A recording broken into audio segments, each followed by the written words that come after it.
观众朋友早早，欢迎收看10月31日第2台早起新闻，我是卢尚珠。咱的行政院经贸谈判代表杨定年昨去参加南韩 APEC 的商部长会议，伊表示有甲美国副贸易代表苏维特互动，也毋过咧针对台美关税谈判的内容，杨定年是讲会搁找时机来对外界说明。贸易代表呢，他随着川普来这里很短暂的时间，川普总统来这里很短暂的时间就回去了，所以呢是跟这个副贸易代表他来出席 APEC 这个双部长会议。你们大概好奇我有没有跟他往来？有，我确实有跟他往来。伫咧南韩郑州进行嘅 APEC 商部长会议，咱台湾由行政院经贸办总谈判代表杨定年，加行政院政委兼国科会主委吴成文代表参加。会后杨定年证实，甲美国副贸易代表示威者有互动，不过无方便讲内容，避免影响双方嘅互信甲未来嘅谈判。针对中国当期稀土出口管制暂缓1年，咱有密切地关心这项政策对台湾产业嘅影响，尤其是伫咧晶片、电动车加日用产业链方面的原料要够介绍。有关于美国对于中国对于这个稀土的这个实施这个暂缓1年我们都会密切注意，像这个对我国的产业是不是有直接或间接的影响。那是不是有讲到台美关系谈判的相关内容？杨定年议员正保密。吴新闻是讲，台湾代表团这边上重要的任务是甲各会员国家加交流，因为中国将会主办明年 APEC， 敢会影响台湾甲其他会员国家的活动。杨定年安尼是讲，跟其他会员国的交往是不是会受到影响？我想 APEC 是一个长期以来多边交易的场合。那如果在 APEC 会议之下，我相信我们还是可以跟各会员国做正常的这个很自然、这个正常的互动的关系。把握今年的峰会，向世界各国展示台湾半导体产业的优势。面对全世界供应链重整，加 AI 新技术的兴起，台湾就要甲全世界创新国家做伙合作，共同建造新的产业生态。记者综合报道。先来关心天气，今仔日北部天气又搁反冷了，大约是21至26度，也那其他所在日时的高温大约是27至32度。咱来看温度。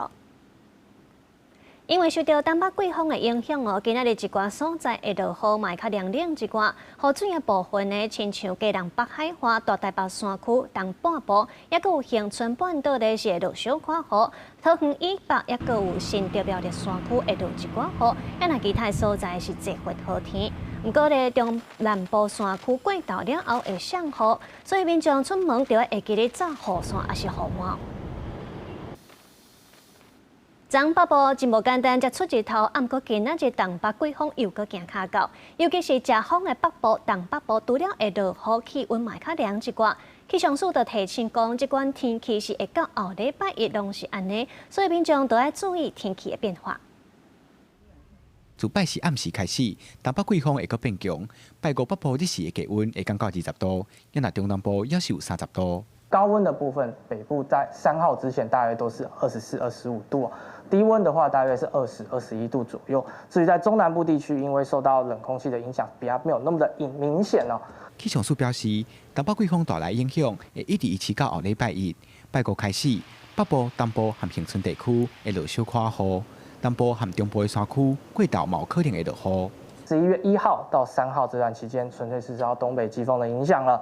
走在大台北的东侧、基隆北海岸东半部地区，还是会有一些局部的短暂雨。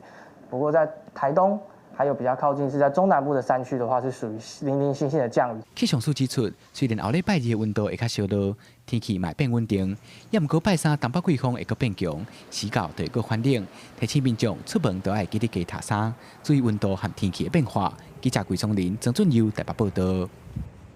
所民众做伙来看今仔日的报纸，头先来看《中国时报》。成功人寿进前宣布愿意和台北市府解约北市科 T17、18的地上权，讲干那要讨应过已经产生的成本。成功人寿涨价台北市府报计销大约是40亿。再来咱看《自由时报》，美国联准会有降息一码，也毋过联准会主席指出，考虑到就业市场降温，也有通膨等等的因素，所以12月要搁降息的几率是不悬。再来咱看《联合报》。南韩川协会进前，美国总统川普向在咧网络社群表示，有指示重新启动核子试爆。美国已经33年唔捌安尼做过啊！中国就呼吁美国要遵守全面禁止核子试爆嘅条约。那罗西安嘛讲会来做出相对嘅反应。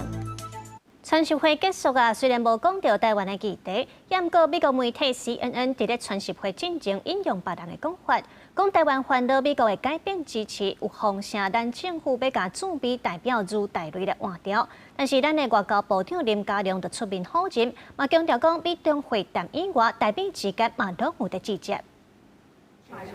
美中领导人川协会总算伫韩国上场，会前川普讲一句“台湾就是台湾”，引起讨论。对这代志，咱外交部长林佳龙讲，对于台美关系有信心。台湾跟美国的关系是建立在《台湾关系法》6项保证，以及非常密切的，包括安全、经贸、科技、文化各方面的交流与合作。虽然伊国声明台美有密切的沟通管道，不过川协会前美国媒体CNN刷因消息人士的话指出，台湾政府内部当日考虑调整驻美代表人数，上准如大雷。林佳龙是讲，必要的代志免想伤济。台美政府之间的沟通管道很畅通了哈，驻美的人士我们并没有启动任何要调整的程序。OK。那目前呢，因为美处的功能也发挥得很好。所以我们没有打算要这个召回驻美代表于大雷大使，没有。目前没有。对外界指期，川普可能会为着甲中国大宣部的协议出卖台湾，连美国联邦众议员克里斯纳姆斯呼吁川普坚定立场，维持美国多年以来对台承诺，包括美国的一中政策、对台6项保证等。I believe that Taiwan, for instance, should be off the table. That should not be a topic of discussion. 不过1点钟40分的川协会，川普亲身讲无讲到台湾，嘛无讨论。民进党立委王定宇分析，以台美中间的共识，双方的往来甲军购，拢袂是甲中国谈判的议题。这届同款无脱离原来设定，台湾也是互美国当作是重要的国家利益，无提出来互习近平玷污人。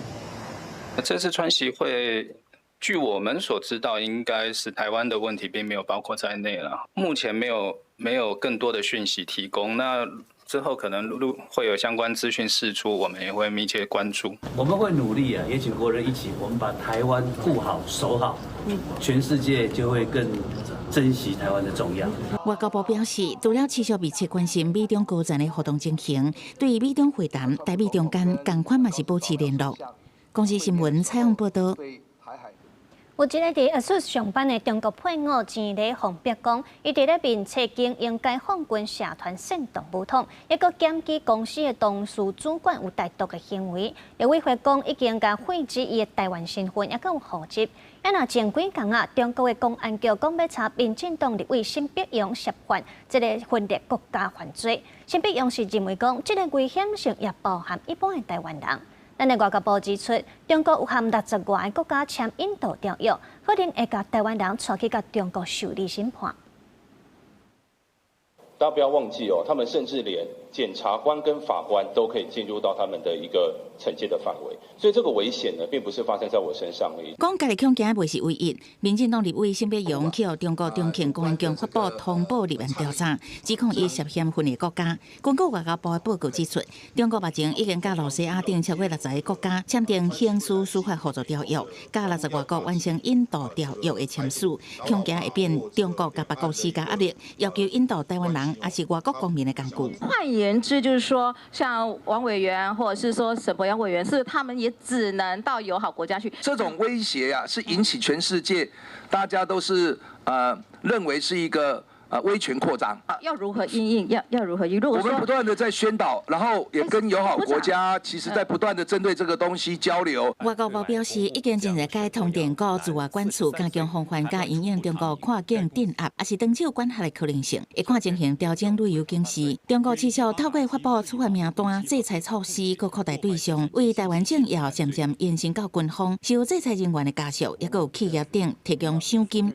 一个伫花市正老路的中培前地，互人伫面册也讲经营解放军社团，鼓励武统，佮伫公司举报董事甲主管支持台独等。立委会3周头一届证实，已经废止伊的台湾身份甲户籍。用中华人民共和国的法律，在我们国家的境内恐吓中华民国的公民，思想检查他还在电梯里面张贴中国法律。我们在8月25号已经请移民署废止了这个前女友她的这个台湾身份跟户籍然后回到居留的状态。我们也在8月28号的时候已经办妥了他的这个废止登记他的户籍的这个部分。你来这个国家不是为了爱这个国家，是为了消灭这个国家。我们就可以剥夺你的国籍，前例就是一个好的例子。是。那在国内，立委会嘛提醒个人去兑换，除了爱注意风险，嘛会记得使用动态登录系统，因为敢若为去年元旦到今年10月底，已经有接到拢总233人失联，互人留落来检查，也是好亲像限制人身自由，甚至还佫未少无公开的人员。公视新闻采访报道。说来关心地震台中标出非洲地震的地条，经过清消，也是验出这病毒的阳性反应。农业部嘛拜托各防部的化学兵来到3工。行政院院长杜英台也亲身去到台中，宣布成立油喷气化中央前进协调所，要调度全国气化的量能，也搁去到文山的掩埋场来视察油喷勘图的状况。青色围里内喷坑已经完成勘图，30行政院长杜英台亲身来台中市文山掩埋场视察，佮宣布成立喷的气化中央前进协调所。未来每天环境部拢会要求各县市开会，调度全国气化能量，违规的一律重罚。严格的依规处理种种都有问题，再来严格的监控，还有要他随时正确的通报。加以罚处，重的处罚。杜英台当中，这个喷坑围篱敢有法度阻止动物走入去？要求环境部随研究是不是改用电子围篱。当地里长是讲，一直接到抗议的电话，烦恼环境问题。台中市长罗秀燕面对外界批评，非洲地震发生较大喷的处理方式，强调喷检地场为12位缩减到3位，若是调度适当，还佫会缩小规模。影响是真大，里面卡电的，一工他100几通啊。美到要死啊！讲这个问题在这。第一时间，因为这个厨余进厨余，那以至于各县市都必须要找出这个投掷厨余的地方原来的12个，那缩小成今天的3个。谢谢。那我们会再调度。防疫人员一直伫消毒，甚至出动火枪。台中5车案例场经过真侪届消毒了后，也验出2个所在有非洲地震病毒阳性反应。农业部为了避免污染扩散到其他所在，会请国防部化学兵支援协助。中央的专家疫调团队也已经入去台中展开细部精准疫调对人疑点。那从昨天开始启动，那今天所有的团队也都还在外面工作，所以细部或是完整的整个重整的结果，我们会在整个疫调报告出来之后，一起对外面说明。农业部表示，会查清楚台中市政府疫调猪仔死亡的时间甲数量，以及进出案例场人员甲兽医的名单。台中市农业局是讲，已经甲专家团队去发生的养猪场采样130位，也会持续请警方伫即位巡逻，避免人畜传播病毒，甲疫情锁伫案例场。公视新闻采访报道。非洲地震全国禁运禁台期间造成产业的损失，行政院就有通过产业补助支持措施，亲像猪农、肉品市场，还有台猪场和肉店这拢有补助，也有金融的支持方案。那市场协会理事长是肯定政府的好意，也毋过咧，这运输业者煞去互闹搞去。那猪农是认为讲伫咧开放市场了后，就要有配套，毋通害规个市场放盘去。禁止台猪甲运送，爱到11月初6中昼结束。这个分林饲猪的农民，除了看过猪仔，敢来当整理猪条。不能出租的话，你那个原物料的价，那个我们那个费用啊，还有薪水都要发啊。当然会比较紧一点。非洲地震以及产业链冲击上大，行政院30定出产业补助支持措施，包括补助饲猪的农民，猪仔因为较慢上市的饲料费，一只补助810块。肉品市场租金收入的损失，一场上济20万。卖猪的人暂停业务，一个人补助15000块。屠宰场人事甲劳务费用的损失，一只猪补助280块。菜市仔肉店暂停营业，收入的损失，一担补助3万。猪仔囝因为禁令，袂当运送，袂当抬，愈生愈济，愈饲愈密，造成死亡的损失，一只补助2500。主动通报疫情1万5000块。另外提供金融支持，以信贷做例，为拨款日开始6个月的利息，以1%为上限。280块钱看吧的，就是不无小补啦。看可不可以就是再把这个利息啊，然后或者是贷款的这个成数再拉高，然后利息的趴数再降低，然后时间再拉长一点。进前若用喷饲猪的农民，伫咧禁止使用喷的期间，饲料差价补助一只是300块，还佫有看饲猪的规模、喷的清温甲油脂的补助，一张8000至18000块。中华民国饲猪协会理事长潘连洲认为讲，应该利用即个辅导转型，用饲料来饲猪。嘛讲即个补助运输业者去互闹交去。7年前我也是处于养猪啊，我也经过政府的辅助补助后，我就改为饲料养猪了。以第3阶段清零为目标，业者配合政策嘛有补助，不过饲猪农民烦恼解禁了后，猪肉价少会崩盘。很多猪嘛，大概至少有30万头的猪嘛，你要怎么去把它消耗掉，然后赶快把消费者需要的量补起来，然后也不要造成我们养猪业者的损伤啊。我们会去了解每一天屠宰的量能啊。那这个量能确定了以后，我们会决定每一天的屠宰的量。那这个量一定会比25000头还多。那也许初步的目标可能是3万头，但是这个部分还要再做讨论。为了确保全国逐天的屠宰量，若出猪仔去到大卖市场，都要先登记，嘛透过协调做总量的管制。但最贵讲会阁监控大卖计数，若有必要，行政院物价小组会启动联合稽查。记者综合报道。为着要防止非洲猪只对外国的电商平台走入来台湾，财政部是宣布，对11月15开始，货物进口检疫申报单是拢爱来写这电商平台或者是境外私人的集运商资讯，才会当来对查来源。另外，有立委是表讲，并将对非洲猪只疫区登来台湾这手关的行李拒绝检查，海关竟然就放伊煞。伊嘛批评讲，这机场的防疫措施是做甲无够彻底。非洲猪只防疫进入关键阶段，为了强化边境查验，政府全面升级防治措施。财政部宣布，为11月15开始，快递货物进口检疫申报单，拢爱申请电商平台，也是境外私人集会商资讯。若是查到旅客，也是邮包验出检疫物，相关会当罚100万罚款；快递货物相当会当关7年，并扣300万罚金。高风险地区来的入境旅客已经是100%的X 光检查，进口邮包、快递货物也都是100%的 X 光检查。另外，风险数嘛等伫研究，机场查核会全面变严，袂阁以红青线风险来分疫区也是非疫区入境班机，该做拢爱查核，佮扩大执行电工扫描所在行李，不过旅客反应差真多。之后有调整这方面的规定的话，其实就尽量看一下买的东西的成分之类的。从日本回来又要检查的话，我觉得是蛮麻烦的，蛮扰民的。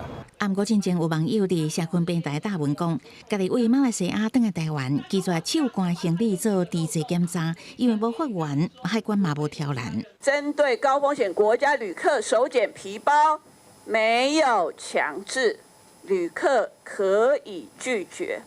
那这个就是最大的漏洞啊！那这个手检区的目的是，如果你经过这里检查有疑义或者是猪肉的产品，你马上弃置，那这个不会受罚。若是强化境外未落地电商管理，像讲拼多多、淘宝，数位部要要求主管平台落实动物传染病防治条例规定，无依照规定办理会当裁罚。针对违规的广告，会依照两化人民关系条例规定，邀请业者研究限制投放的措施。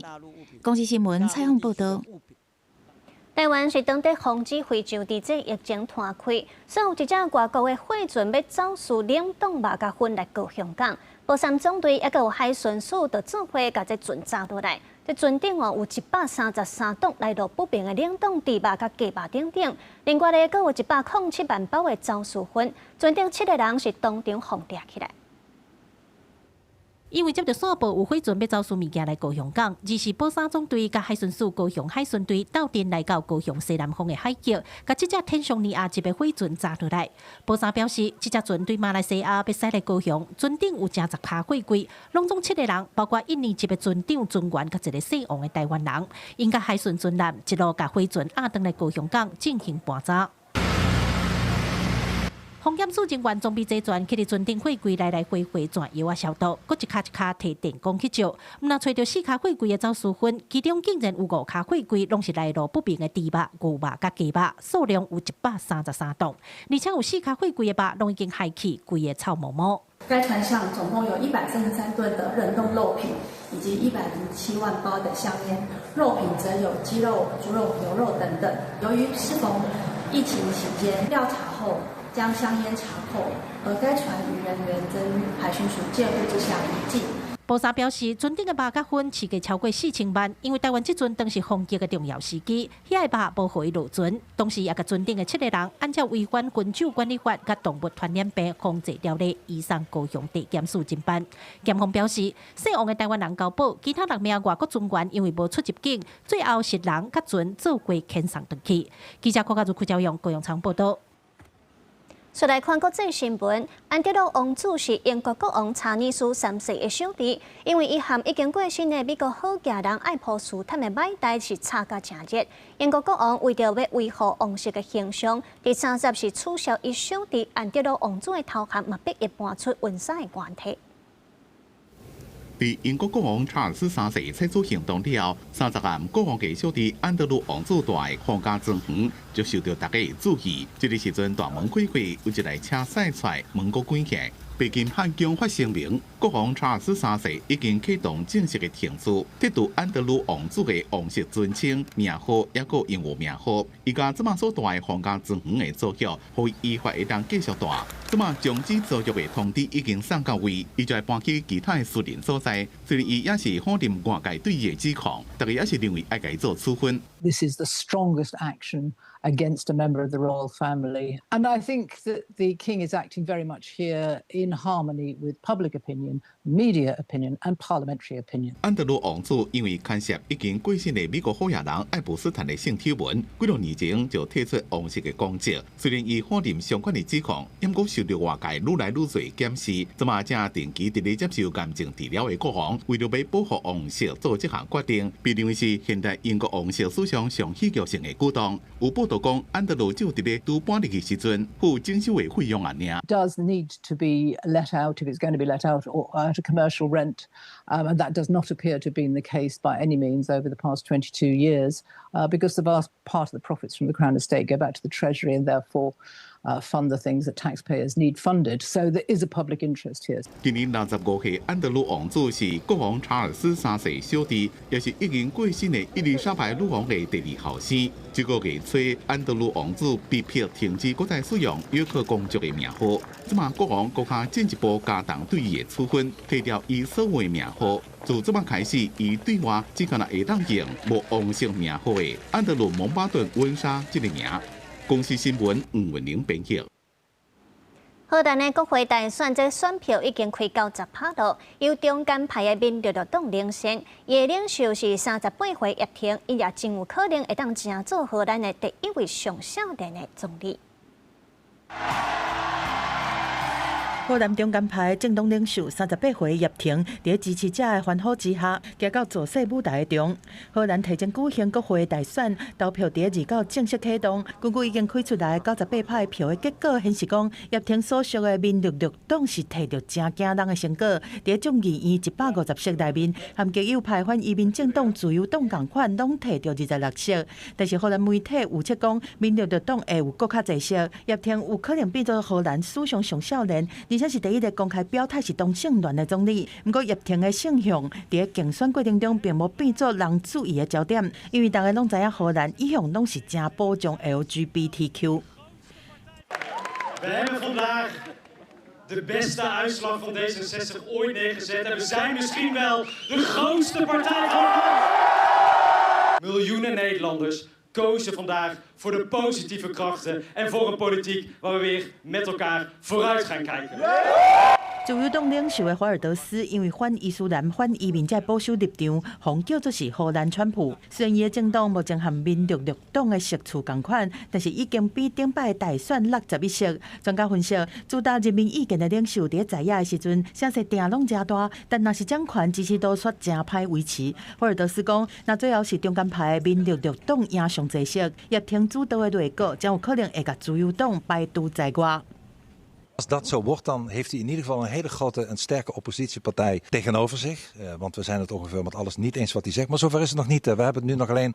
根据选情的民调，民调绿党在过去的一个月内，在5个主要政党内面对第5名爬起嚟到第1名，除了一直传正向的能量和活力，希望荷兰会当把负面政治的影响淡掉，嘛在竞选期间，承诺讲会解决欠大的所在，投资教育和应对移民的问题。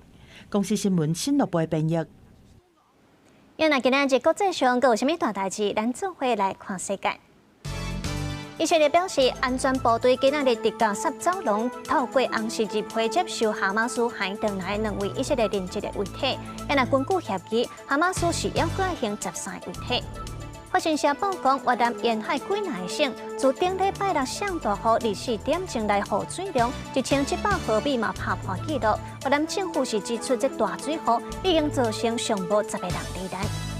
土耳其伊斯坦堡附近的一个城镇，有一栋7层楼的公寓倒去，最后致使2个囡仔和因的爸母死亡。法新社是报讲，这附近是当地乌一条铁路崩塌。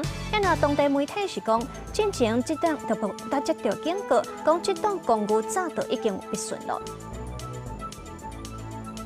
镜头转到国内，新竹香山有一间幼稚园传出虐待囡仔的情节。家长是讲，囡仔身躯顶有真侪搭乌青，也佮有伤痕。教育处嘛已经有咧调查，目前有甲2个教保人员来停职。昨日这幼稚园有举办家长说明会，结果呢，这家长去到现场说互挡伫外口，因也认为这幼稚园的态度实在真离谱。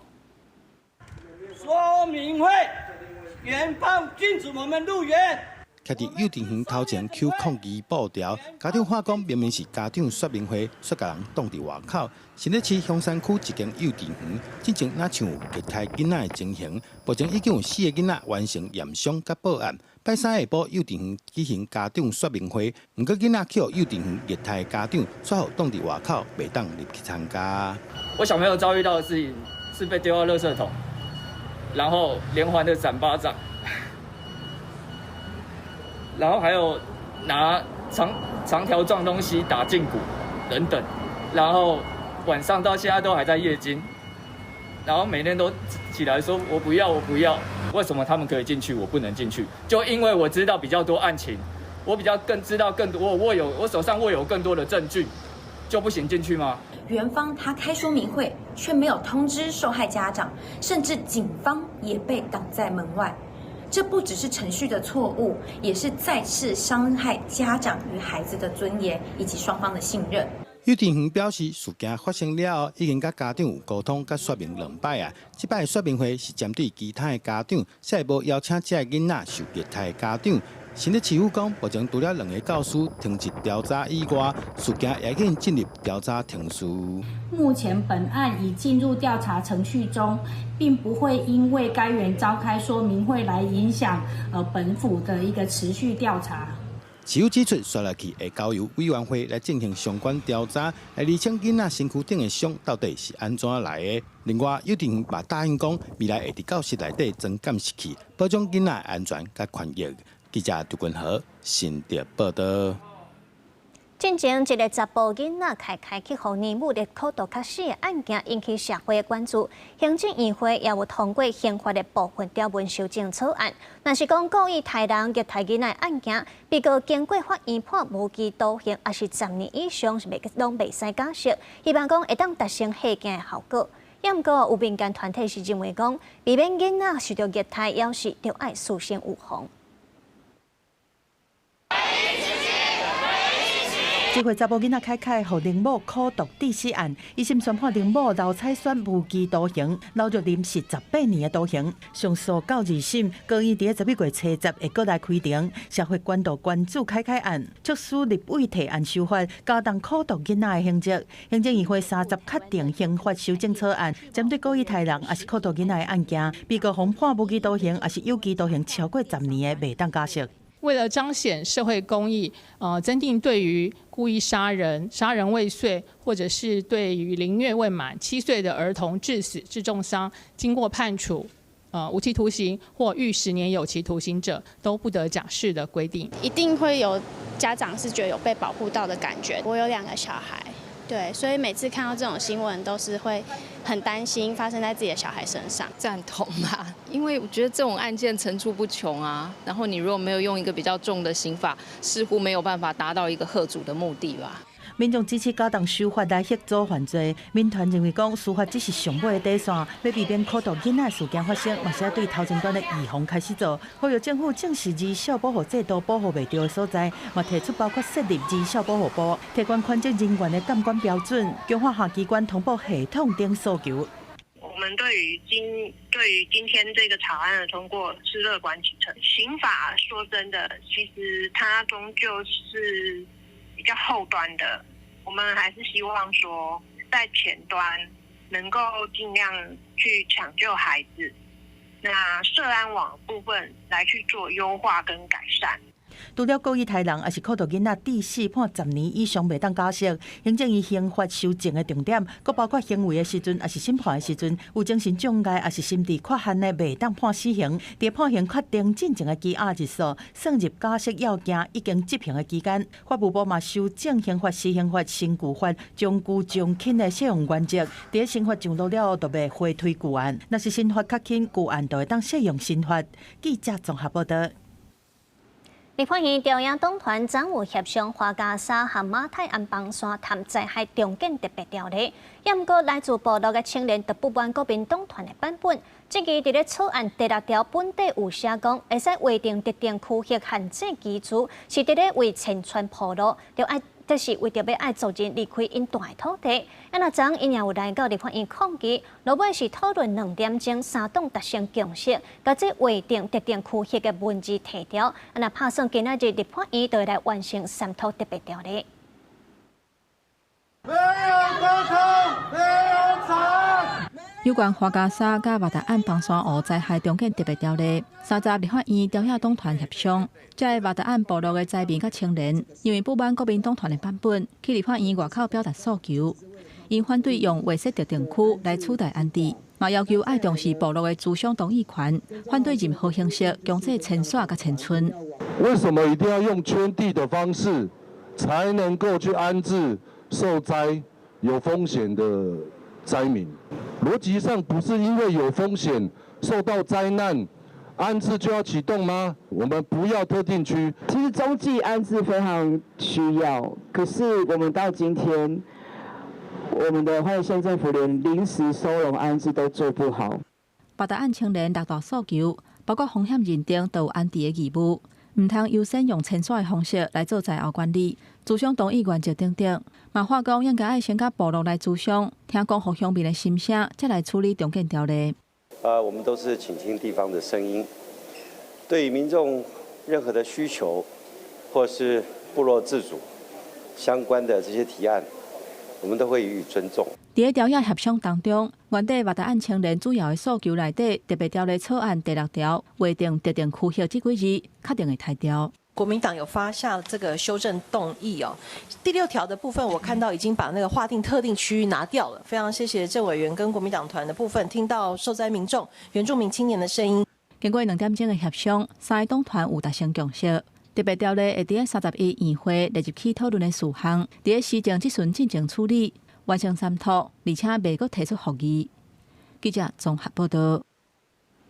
一个医生伫咧社群网站写讲，厝内的人带囡仔去坐高铁，囡仔伊也无咧哭嘛，无咧吵，煞去互服务人员口劝讲爱较细声咧。大人嘛伫咧座位头前的地下有看到宁静车厢的文宣。高铁是用新闻稿回应讲哦，这抗毒的措施已经无包括囡仔，所以伫咧这个月13开始会来换文宣的内容。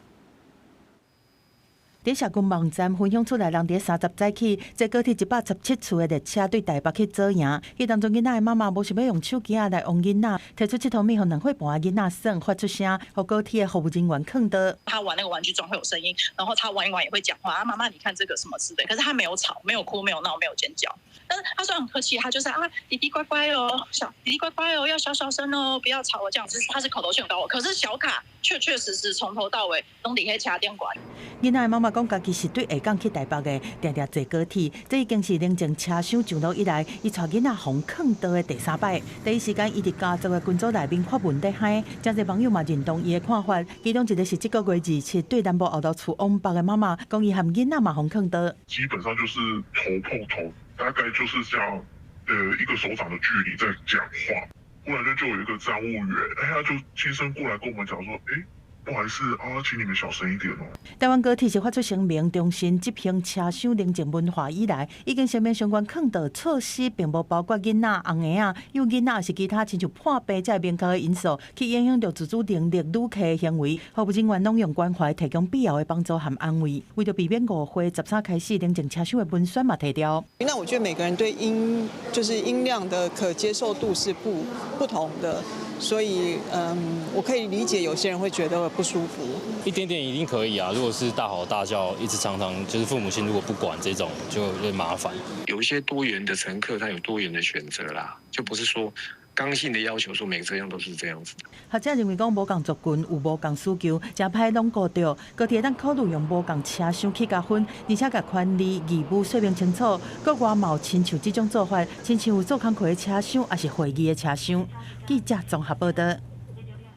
诈骗的代志是不止啊多哦。屏东县警察局为着要来阻止诈骗，有甲在地的公庙、银行也有地方企业合作，要求各行各业会当主动提供警方诈骗的情报。屏东警方伫今年8月和9月，甲银行合作，也成功阻止2600多万的诈骗案。银行人员把1200万的现金装入去卡绑，摕予县长的夫人领走。不过，这是银行人员配合警方的第一步。当县长的夫人提钱回去到厝的时阵，我们为什么会在这里？不是无缘无故在这里呢？你人收偌济，你唔知影呀？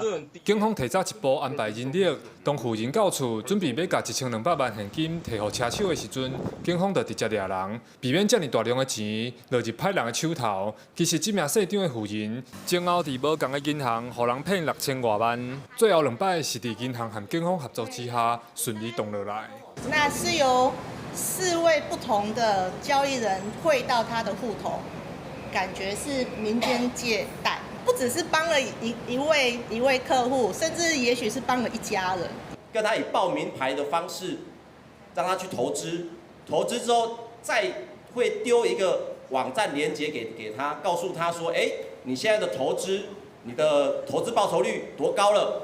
因为诈骗集团的手路愈来愈多，尤其像县长夫人的案例，就是使用企业家头家投资的出头来骗一般民众提钱投入，亲像加入的群组成员，拢是诈骗集团安排的人员，甚至后个月政府要普发的1万块，嘛已经变成因肖想的后一个目标。屏东警察局就呼吁民众爱甲目睭闭好金。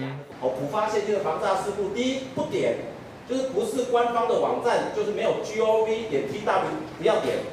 第二，不填，不要去填这个个资。第三，不转，不要随意的转传这些讯息。警方统计，今年1月至9月受理诈欺案件3700多件，比去年同期减少16%，财损嘛降低12%，成功拿查金额1亿7000多万，比去年增加3成。屏东警察局长表示，会继续参当地公庙、企业做伙合作，希望透过宗教的力量、企业的社会资源，斗阵打造全民预防诈骗网。记者柯永哲，屏东报道。中原空服员因为破病上班不行过往的代志，也电视劳工请假权益继续受到关注。昨都有工会团体去到劳动部外口抗议，希望劳动部定出明确的请假规范，让劳工唔免惊讲去互雇主处罚。真侪劳工代表来到劳动部外口抗议表达诉求，有中原空服员因为破病所唔敢请假了后不幸过身的代志。桃园市空服员职业工会表示，代志甲打来，航空公司针对未来敢会因为请假影响到员工的考绩，也是无讲好清楚。工会批评劳动部到达嘛也无做出处分，和提出因应对策，要求劳动部应该爱伫劳基法也是请假规定当中来定出明确的规定，让劳工会当安心请假，免惊受处罚。长荣航空的考核机制一直到明天，就是我们今年度考核就要截止了。我们到现在都不知道我们未来会有什么样的新的制度在等待着我们。我们持续的还是在一个很不敢请病假、生病了我们害怕请假会被惩处的状态下。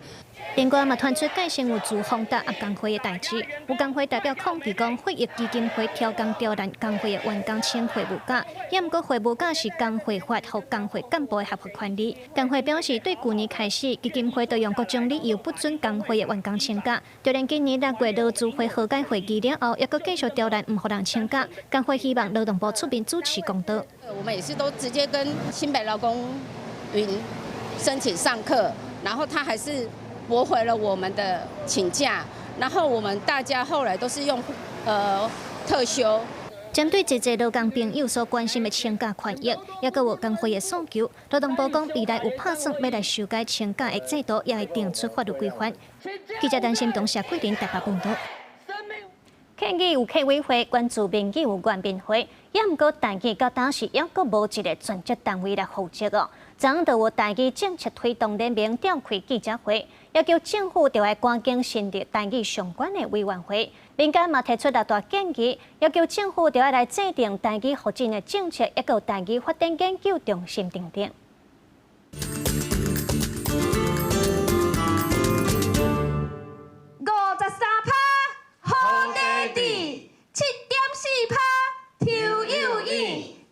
成立台语发展委员会。台语政策推动联盟就学者、民意代表做伙站出来，要求政府爱成立台语发展委员会，赶紧制定完整的台语发展政策。联盟指出，目前客语有客委会，关注民语有原民会，毋过台语却无一个专职单位，干来靠民间的力量来发展台语，真正足值力的。客委会每一年45亿。原民会有91亿，但是目前无任何的部会甲预算是针对台语的发展。政府长期拢倚靠即个民间的力量，但是民间的力量有一天会无。阮台北市一个状况是，一个专制的人力拢无，进前中央有台语家庭的计划要落实到地方的时候，阮找袂到一个专责的人力要来处理，大家拢杀来杀去，无人要做。台语政策推动联盟指出，即摆65岁以上的时代，阁有65.9%是会晓讲台语的，毋过6岁至14岁囡仔，就敢若剩7.4%会晓讲。这款断层也呈现出台语的死亡线。政府若准讲无重视，台语有一天就会消失去。阮的囡仔就是这7.4%。阮拼死甲囡仔讲，讲阿嬷拢无爱讲呢，为虾米会安尼？过来，囡仔去学校了后，原本台语笑叫，转来甲你讲，妈妈我不要讲台语了。为虾米？因为学校内底无人参面讲。民团也提出6大建议，要求政府制定台语发展政策，和台语发展研究中心制定媒体语言政策等等。民团认为，台语的发展袂当干那文化部和教育部，应该加入国防、外交、司法和农业等等所有公共政策。若无渐渐台语就会变做一款表演语言。呼吁总统府和行政院应该爱随启动台语发展委员会设置听书。记者陈选林旭凯台北报道。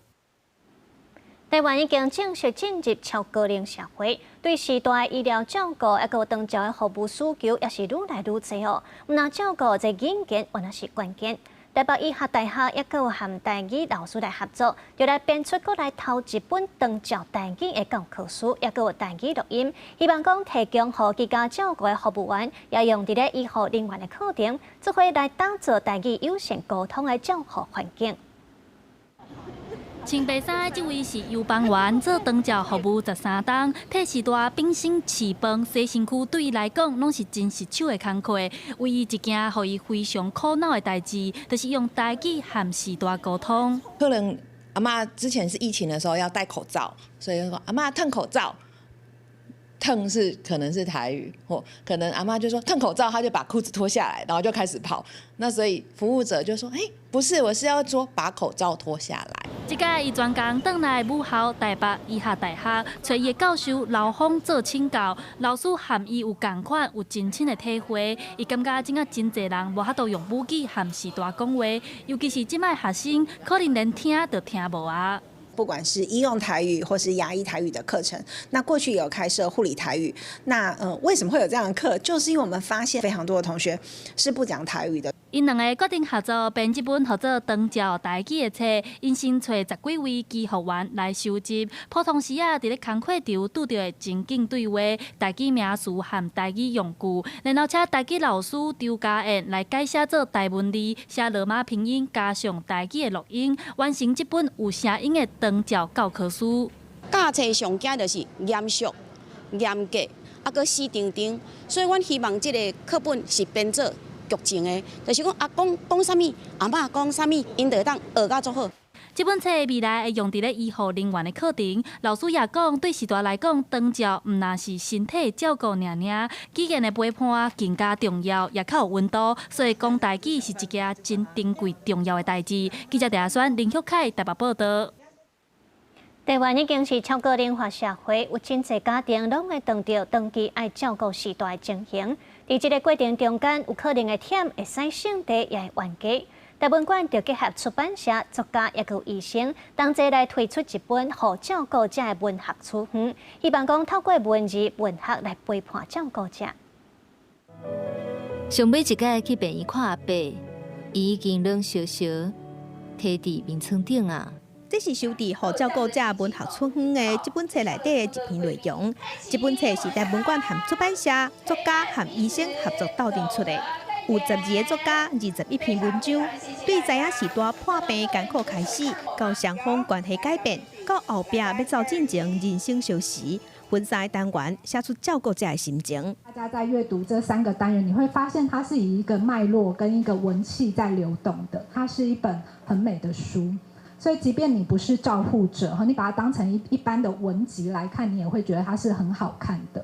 台文馆希望透过文学的温度和文字的力量来陪伴照顾者，也因为注重语言的多元性，所以伫册内底有收台语、客语和华语的有声册，会当读嘛会当用听的，还有加一本日志，让读者会当写出心情。看到你有感的那一段话，你就抄写，你写下来就产生共感。那在这里面，我们还考虑到语言的多样性跟多元性，所以这里面除了华语之外，有台语，有客语。因应台湾进入超高龄社会，真侪家庭爱面对长期照顾时代的工课。台文馆讲，这是一本要陪伴照顾者的册。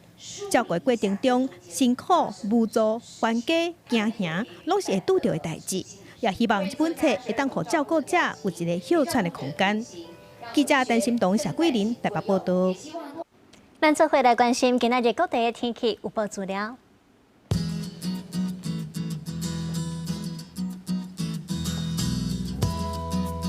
北部地区25度至31度，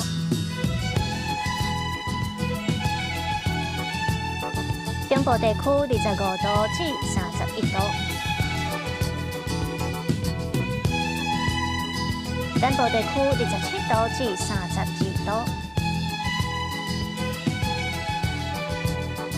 东部地区24度至29度。